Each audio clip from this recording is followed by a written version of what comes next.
welcome to WCD World Trading Channel again, and I would like to check with all of you. How many of you would like to find out the impact of cultural investing in our decisions? And are we actually running into this stock investing or trading race, which is by winning by chance, or actually is by skill? And how many of us understand that trading and investing actually is very different?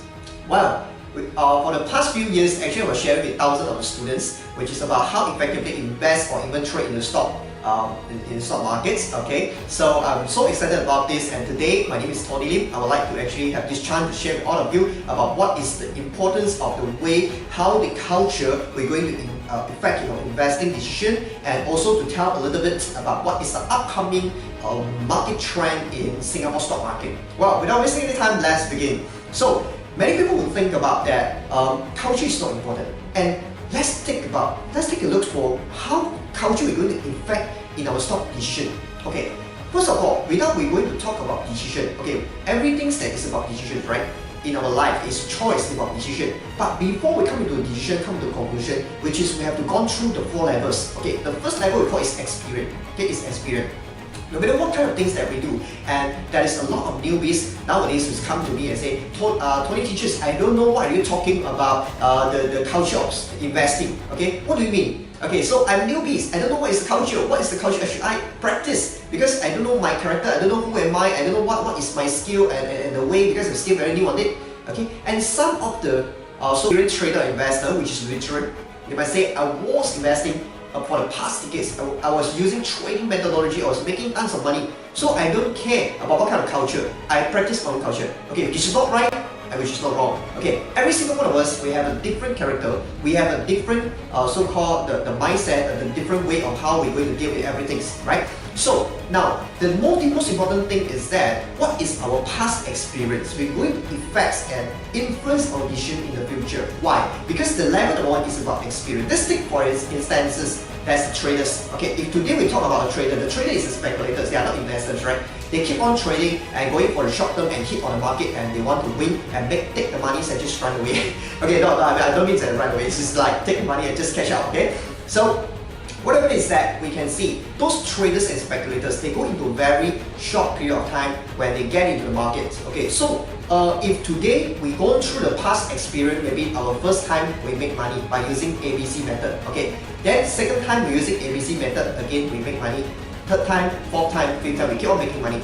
Okay, what we're going to happen is this experience, we send the information into our mind. Okay, so we will have that kind of information to tell us, I tell you what, this is the way for investing. Not about investing, it's about trading. I tell you, you have to trade, because if you never trade, you can't make money. Investing can't make money. When trading only can make money. You see, I show you 5th time, 5 times already, you make money. So this thing will send the information to our brain, and our mind will say, oh yeah, this is the way we have to make money to trading, right? Then we keep on taking the action, repeat it, okay, again and again, and keep on doing the same thing over and over again. And of course, if we are lucky, then we are making money.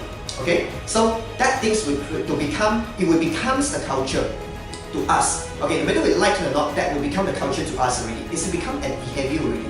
A behavior we actually will influence us, no matter if that's the good decision comes, then we need to take for 1 or 2 years time to make maybe 1-fold or 2-fold our this so-called the returns. They won't take it because they already have the culture, which is money is only being made through short-term trading or speculating, not investing. Okay, there are literally many peoples and many ways of trading and investing. I don't want to touch it. Okay, I just want to talk about the culture. So for this group of people, they only when they reach to a time where they get hit. Okay, what I mean, which is they get hit the macroeconomy and they're really facing a tremendous loss, or we so-called losing money, then they will start to wake up and say, oh, I tell you what, in stock investing, not only trading, there's many ways. The stock divided into different type. There is a cycle one, there is a value investing one, there's growth stock one, there is a short-term trading one, there's a different type. Doesn't mean that I use one method, ABC method, to apply to all the stock and all the company, then they start to wake up. So when they start to wake up, they will start to they will become brighter in your eyes. They will see things more clearly, and they will start to assess the stock by using the different methodology. And this is called about culture. So today we're going to share with you about the new evolution of value investing formula, which is I was practicing for too many years, and I implement this, and which is I found that this method is very effective. So I'm going to share with all of you, and I will share with all the people. And this method actually is, we can say that actually investing in the stock market, which is we have a culture one. So we have to really change our culture. If today we're still thinking that trading is the ultimate way for success, please change it. Okay, if we think that investing long term is the ultimate success, please change it. That is not ultimate, because as we know that it's subjectivity reality than objectivity reality. Nothing is guaranteed, okay, in this world. That is, they will be changed. So every single stock also, we talk about the growth stock, and if the business not doing very well, they still hitting by a certain cycle, then it will change to become a cycle stock. And after the cycle stock, then if you keep on so-called reduce drastically into their earning, then it will turn to become a speculative stock, and after that it will be listed. Okay, this is the way that the whole flow that's actually in the stock market, that people don't really look at it and they're just focusing on one method that they apply to all. Okay, cannot. Okay, because we have to understand what kind of methodology, what is our own character, and only we know what is effective way for us to invest in the stock market and make us to be a winner and to be a success. Okay, I hope that this information is very clear, right? So if this information is not clear enough, please don't worry, don't hesitate to just add my Facebook, and this is my Facebook, and you can just share the information, and maybe you can question me, and I can have, if I have times, I will reply you. Alright, so the second part today I'm going to share, which is about the very important one, which is the market, the stock market in Singapore. Why? Because I got so many friends which is recently will invest in the Singapore market. They tell me, hey, can you please help me to assess what is the Singapore market? And not only one, but it's a few who asking me this question already. I think but as well I record it into a video and I share to public, and many people will know my point of view, okay, about the stock market in Singapore, the upcoming, how it's going to happen, what is going to happen, and what should we react on it. Okay, so number one, normally when I look at it, right, as we can see now, the Singapore market inflation, which is moving at 0.4%. Okay, from the past April, right, is about 1.4%, and they are fluctuating between 0.5 to 0.4% for the interest rate, for the inflation rate right now. Okay, so what is it going to tell us is that the country is not growing very fast, okay, it's just growing quite slowly, and from that itself, right, and we can see that is another things that we can take a look, which is the history. Okay, the history of the inflation rate. The history of the inflation rate since 1980 until 2017, right? Actually, the Singapore inflation rate is moving between 0% to the highest, I think it's nearly 9-something%.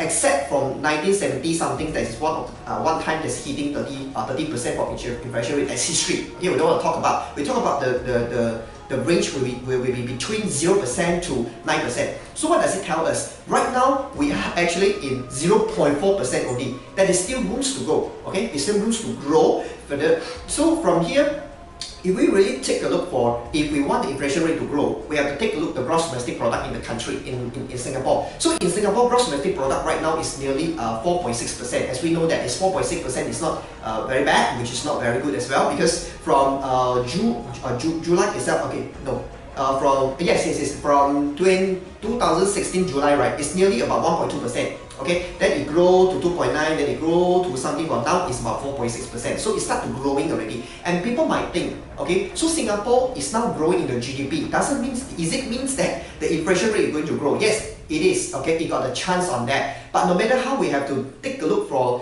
the overall markets from 1984 to 2017. It's actually fluctuating between -5% to 20%. Oh, okay. So right now we are actually nearly for 4.6%, right? What does it mean? It means we are actually growing quite well, but we're still not hitting the top yet. Okay? We're not hitting the top yet. So in this case, right, what I can say is we have to really take a look for the overnight policy rate already. Will it be affect us? Because for overnight policy rate, we're going to affect one things we call is the currency for Singapore. Okay, now we can say that the average overnight interest rate is 0.6%. So from January, right, January is actually nearly for 0.4%, that is having grown to 1% and dropped back to 0.6%. And what happened is throughout for the 1995 to it's 2000 throughout 2000 to 2017, we can say that the rate which is nearly 3-something%, in between 0 to 3-something%. And right now we can see it's 0.6%, which is still quite low, and there's still rooms to grow further. Okay, from there I can say, if that's the case, then if the Singapore country is doing well into their export, or we can talk about, or even into their local productions, or even for services, trading and services, which is doing well, and they will have the likelihood, the chance that they will grow so-called the inflation, right? So the inflation, of course, it will affect the consumer price index, and it will going to affect this what we so-called interest rate that will affect the currency. And right now we can see that the Singapore dollar versus the ringgit Malaysia is nearly about 3.1. Okay, so which means that $1 Sing is going to change for 3.1 ringgit. Okay, so will it grow further up? And to me, I can say that there's still chance, because we can see that there's still rooms to go from the inflation rate and even the GDP, the gross domestic product, as well as the old net policy rate. So although we look at it as overall macroeconomic sentiments, but we still have to take a look from the properties market itself. Why? Because the property market in Singapore, it contributed so much to the country. There's so much wealth to the country. So because of that, we have to take a look from the statistic to see that the Singapore market's trend. So the Singapore real estate market trend, that we can see that the property price index for the whole islands, right, throughout from 2012, that is nearly 140 something, and right now is 136.6.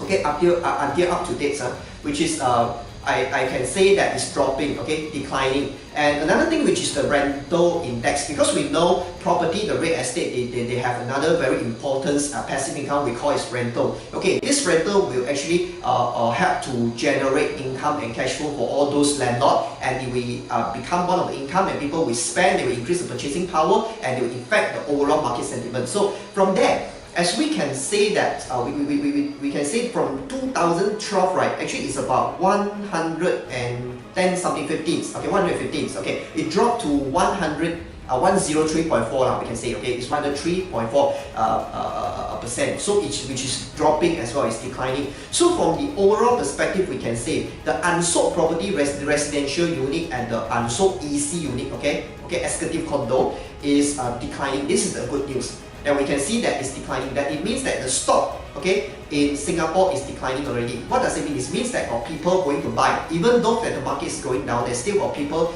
trying to purchase the property for the investment or for their own stay. So this is a good sense, good sentiment. So from there, we can see that it's contributed the money into the economy, and they will actually stimulate the economy and ensures that the economy is growing. Okay, from there, if we really take a look for the balance of trade in Singapore, that is moving from April, it's nearly 6,063 to nearly, which is we call from here the Sing dollars are $6,063 million, which is to $5,090 million fluctuating. Okay, from there the ranging is considered still quite healthy from my perspective. Why? In my opinion, that it still got a chance to go up, because from the overall perspective, just now we talk about the old net policy rate, we talk about inflation, we talk about the GDP, and we talk about the real estate, that is still got rooms for them to grow even further. So from here, what I can really conclude to say one thing which is really very important whereby is that in Singapore, in the upcoming 4 months, from November, December, January and February, is still considered as a good month.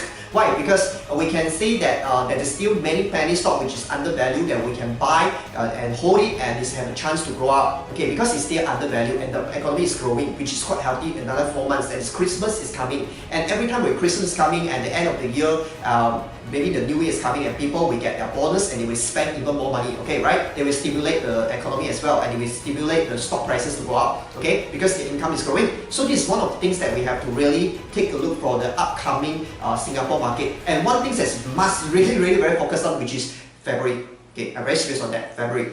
Why? Because Yellen is the chief of Federal Reserve, and another so-called voting decision will be coming on February, because Yellen's, if he really have been kicked out to be a chief from this so-called Federal Reserve, that's something we're going to happen in the stock market. We don't know that how serious is that, but we know that we got the so-called impact on that. So what happened is try not to be in the market for 100% of your portfolio during the February months. So what we're going to do is we try to maybe sell away 60% when we reach to January, nearly to the February itself, and we can keep maybe 40%, and what we can see what is the market going to react, because there's no certainty on that. Okay, so from the February itself, the decision will come. There's 5 candidates for the election, and maybe the Yellen is one of it, and if really won, and maybe it's good news, won, maybe it's bad news, we don't know about that. So what should we do is pay cautious and be patient on that. Okay, so within this 3 months, I can conclude to say if we going to the penny stock which is undervalued, we are still consider quite safe. Okay, quite safe. And if we want to do speculation, better be careful because the US market, you can take a look for my previous video, and my previous video is sharing what is the upcoming financial market trend in 2017 and 2018. In the video, I share very clear already, which is the US that we have a serious global financial crisis is approaching us, and we don't know when it's going to happen because US and Europe is a big deep of the debt already, that is very serious. We don't know the bubble when you're going to actually burst out. Okay, so this is actually the information I would like to share with you. And if you're interested to learn more, please go to my Telegram, and this is my Telegram address. And I hope that you can add into my Telegram, and you can receive more upcoming news. And I created that which is to help more people. Now if I have a live video in my Facebook, right, this is my Facebook live page, you can actually go and like it. And because after in the Telegram I tell you when I have a live video, then you can just go and watch it. I will share a little bit about what is the market uptrend, and sometimes I will give some opinion about stock also.